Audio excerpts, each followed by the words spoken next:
भाग 2. बाटल्या शिवसे पी सैनी घेऊन जात असे. त्याने आपली बॅग उघडली की तिला फार छान वास येत असे. मला वाटायचे आपणही तसल्या वासाचे एक बॅग घेऊन त्याच्याबरोबर खूप हिंडावं. त्याने दिलेले लाल भडक खड्याचे बटन अजूनही असेल माझ्याजवळ कुठेतरी. अखेर देसाई गल्लीत आम्हाला एक घर मिळाले. ते घर घेऊ नका म्हणून कन्हैयाने आम्हाला सांगितले, कारण त्या घरात ब्रह्म होता. सुम्मी आईला म्हणाली, ब्रह्म असेल तर नको ग आई ते घर. मी सुम्मीला म्हणालो, खरंच ब्रह्माचं घर नकोच आम्हाला. खरे म्हणजे ब्रह्म म्हणजे काय हे मला मुळीच माहीत नव्हते. आई देखील घाबरली पण नाना म्हणाले, ब्रह्म असला म्हणून काय झालं, खातोय की काय. महिना पंधरवाड्यानं एखाद्या नारळ फोडला की झालं. शिवाय घरी काय असताना घर द्यायला बसला आहे का कोणी. मग आम्ही पुष्कळसे सामान अंगखांद्यावरून आणले.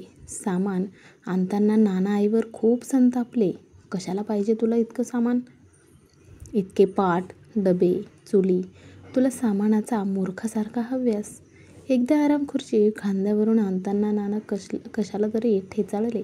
त्यांनी नव्या घरात बाहेरच ती खुर्ची आदळली व ते ओरडून म्हणाले, कशाला हवी होती ही खुर्ची तुला.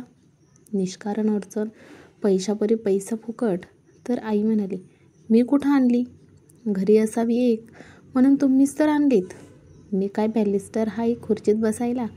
देव्हाऱ्याखालचा चौरंग कोणी आणला, खुंटाळं कोणी आणलं. नाना म्हणाले, बराय पुढे बोलू नकोस. आणखी मग नानांनी ती खुर्ची अंगणात घातली आणि जेवायला होईपर्यंत ते तिच्यात झोपून राहिले. हे घर मल्लाप्पा कासाराच्या घरापेक्षा लहान होते आणि बाहेरच्या खोलीत जमिनीलगतच्या एका मोठ्या कोनाड्यात ब्रह्म होता. ब्रह्म म्हणजे कुंकू शेंदूर लावून लाल भडक केलेला एक मोठा गुंड गुळगुळीत दगड. आम्ही कोणी त्याची कधी पूजा केली नाही की त्याच्यापुढे नारळही फोडला नाही. पण त्या खोलीत एकट्याला जायला मला फार भीती वाटे. जमिनीतून कोणीतरी डोके वर काढून लाल डोळ्यांनी आपल्याकडेच पाहत आहे असे मला वाटे. सुम्मी मला हसायची, पण नानांचे धोतर वाळत घालायचे नसल्याने ती दोन्ही झाडे आमच्या ताब्यात होती. राय आवळ्याला आवळ्याची घोसच्या घोस लागत. परसात धुणे करायचा व पाणी ओढायच्या निमित्ताने सुम्मी आली की ती 5-6 आवळे मिटक्या मारीत खाल्ल्याखेरीज आत जातच नसे. तुतीला हिरव्या तांबड्या अगदी पिकल्या जांभळ्या तुती लागल्या. पण त्या पिकू लागल्यावर 5-6 दिवसातच मी व सुम्मीने सारे झाड अगदी स्वच्छ रिकामे करून ठेवले असे. मग सुम्मी म्हणाली, खादडा, आता तू माझ्या आवळ्याच्या झाडाला हात लावशील तर मानेवर झुरळ टाकीन. मी म्हटले, वा, तुती खाताना तू माझ्यापेक्षा उड्या मारीत होतीस की, आणि आता आमचं झाड संपलं की म्हणे मानेवर झुरळ टाकते. मग मी आईला सांगतो. मग ती म्हणाली, आईला सांगितलंस तर मग तुझ्या मानेवर 3 झुरळं टाकते. म्हणून मी गप्प बसलो. त्या घरात आल्यावर संध्याकाळी कृष्णेला घेऊन यायचा एक कार्यक्रमच होऊन बसला. ती दररोज नियमितपणे जुन्या घराकडे जाऊन कट्ट्याशेजारी शांतपणे उभी राहायची. तिथले नवे लोक तिला दगडकाठ्यांनी मारत, पण ती हलायची नाही. या घराची सवय व्हायला तिला बक्कळ महिना लागला. तोपर्यंत तिला चक्क मागून घरात ढकलावे लागे, इतकी ती नाखुश असे. त्या घरात ब्रह्म आहे तिलाही समजले होते की काय, कुणास ठाऊक. मला शाळेत घातले त्यावेळी मला काही सुद्धा येत नव्हते. कुडके मास्तरांनी सांगितलं, जा रे तू बिगर इयत्तेत जाऊन बस. तिथे पक्ती म्हणून मास्तर होते. ते खुर्चीवर बसल्या बसल्या पेंगत आणि कोणी दंगा केला तर डाव्या हाताने फाडदिशी मारत. माझ्याजवळ गडूमकाचे पुस्तक किंवा अंकलिपी काहीच नव्हते. एकदा अंकलिपी नाही म्हणून पक्ती मास्तरांनी मला हाकलून घातले. ते ऐकून नाना संतापले. ते माळ्यावर चढले. त्यांनी धुळीने भरलेली कागदांची 5-7 गाठोडी खाली फेकली. नंतर त्यातील कागद, वह्या, पुस्तके साऱ्या माझं घरभर पसरवून त्यांनी एक जुनी अंकलिपी शोधून काढली. तो सारा पसारा बघून आईने कपाळाला तर हातच लावला. ती म्हणाली, 2-4 आणे खर्च करून जळलं त्याला नवीनच पुस्तक का आणून देत नाही. नाना म्हणाले, तू गप्पा बस ग. नंतर नाना अंकलिपी वर्तमानपत्राचे कवर घातले. सुमे ते ओरडून म्हणाले, एक चांगली मोठी सुई घेऊन ये. सुमी खसाखसा करून सुई शोधू लागली. तो एका कपाटातून खिळे, जुन्या किल्ल्या, लोखंडाचे तुकडे ठेवलेला डब्बा धडाधडा कोसळला व 2 मिनिटे आमचे कान किटले. नंतर आईने सुई आणून दिली. आता ट्वाईनचा घट्टा दोरा घेऊन ये हातभर. नाना म्हणाले. हो, ट्वाईनचा दोरा घरात कुठला? साखरेच्या पुड्याचा देऊ? आईने विचारले. काय घर आहे की धर्मशाळा आहे? कितीही असले की तुला चिंच देते हां, तुला गुळाचा खडा देते हां, असे म्हणत मला मंगळून ती आत न्यायची. नंतर अनेकदा ती चिंच गूळ काही द्यायची नाही, काही नाही. उलट भित्री भागोबाई म्हणत व हात नाचवत मलाच उलट चिडवायची. येथे आमच्या परसात राय आवळ्याचे तुतीचे झाड होते. घरमालक जवळ राहत नसल्याने ती दोन्ही झाडे आमच्या ताब्यात होती. राय आवळ्याला आवळ्याचे घोसच्या घोस परसात धुणे करायच्या अथवा पाणी ओढायच्या निमित्ताने सुमी आली की ती 5-6 आवळे मिटक्या मारत खाल्ल्याखेरीज आत जातच नसे. तुतीला हिरव्या तांबड्या अगदी पिकल्या जांभळ्या तुती, पण त्या पिकू लागल्यावर 5-6 दिवसातच मी सुमीने झाड अगदी स्वच्छ रिकामे करून ठेवले असे. मग सुमी म्हणाली, एखाद्या आता तू माझ्या आवळ्याच्या झाडाला हात लावशील तर मानेवर झुरळ टाकीन.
पुड्याचा दोरा शिवताना तटातटा तुटू लागला. मग नानांनी आईला नकळत जानव्याचा एक दोरा हळूच तोडला व अंकलिपी शिवून दिली. तिच्यावर तेलाचे 2 डाग असून तिच्या कडा तांबूस बोंद्र्या झाल्या होत्या. सुमीने ती उघडून पाहिली व ती म्हणाली, नाना, यात 10 पर्यंतचे पाढेच नाहीत, पानं फाटून गेलंय. नाना रागावून म्हणाले, तू तर मोठी शहाणीच आहेस, जा आत उष्ट खरकट करत जा. खरं म्हणजे 10च्या पुढचेच पाढे महत्त्वाचे असतात. नानांनी अंकलिपी उचलून हवेत हलवत आईला म्हटले, पाहिलंस, साऱ्या वर्गात याची अंकलिपी चांगली होणार. माझ्या मुलाला कसली तरी गटार अंकलिपी चालायची नाही. आई बोलली नाही. सारा पसारा आवरत असताना तिला मानवर करायला वेळ नव्हता. नाना माझ्याशी बोलत नसत की परवाच म्हणून घेत नसत, पण कधी लहर आली तर तासनतास आमच्या गावाची हकीकत सांगत असत. त्या गावाला मी कधीसुद्धा गेलो नाही, पण प्रत्यक्ष सारे पाहिल्याप्रमाणे मला सगळे डोळ्यापुढे दिसते. तेथे शाकंभरीचे देऊळ आहे, पण यात्रा मात्र वीरभद्राची भरते. गावाभोवती सोंडगंगा नदी वाहते. तिथे आमचे शेत आहे. पावसाळ्यात नदीला पूर आला की ते पाण्यात जाते. मग पुष्कळसे साप तिथे येऊन काकडून पडत व हळूहळू ऊन पडू लागले की बाहेर पडत. मांडी एवढ्या सापाची हकीकत ऐकून तर माझ्या अंगावर काटाच येत असे. पण होती कशी जमीन? नाना अभिमानाने विचारत. लगेच मी अगदी तत्परतेने सांगे, काळीभोर पुरुषभर मातीत भातात येतो तेवढा खडा येणार नाही. अगदी काळ्या लोण्यासारखी. ती हकीकत त्यांनी कितीतरी वेळा सांगितली होती. मग मी म्हणे, नाना जाऊया की कधीतरी गावाकडे? ते जाऊया म्हणत व सगळे विसरून जात. मला कधीच जायला मिळाले नाही. आमच्या दारासमोर कधी गाडीतून धान्य आले नाही. शेजारी बैलगाड्यातून जोंधळ्याची पोती किंवा भाताचे तट्टे येत. पण आमच्या घरासमोर अंगणभर पिंजर कधी पडले नाही. कट्ट्याच्या लोखंडी कड्यांना कुणी बैल बांधले नाहीत की हातावर भाकरी घेऊन खाणाऱ्या खेडवळ माणसांनी मला छोटे मालक म्हटले नाही. नाना दरवर्षी गावाला जात. कधीतरी धोत्राच्या गाठोड्यातून हुरडा आणत, शेंगा आणत. वीरभद्राची जत्रा असली तर गुळाचा मेवा आणत. तो जिभेवर ठेवला की हळूहळू विरघळत असे. तो मेवा खात असताना मला वाटे, आम्हाला कधी जायला मिळणार तिथे? काळ्या लोण्यासारखी जमीन कधी पाहायला मिळणार? सुट्टी बिट्टी काही नसता त्या दिवशी दादा अचानकच आला. कुणाशी बोलला नाही की आईने दिलेला चहा त्याने घेतला नाही. तो नानांची वाट पाहत सोफ्यावरच जा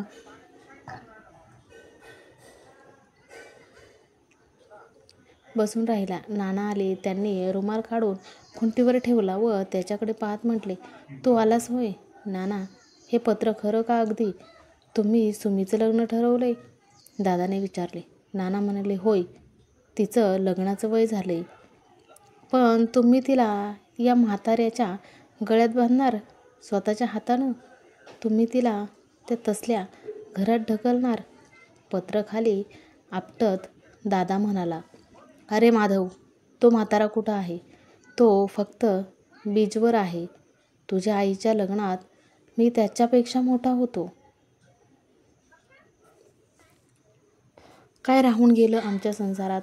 पण ती माणसं कसली आहेत हे साऱ्या जगाला माहीत आहे नाना. ती पहिली मुलगी जळून मेली.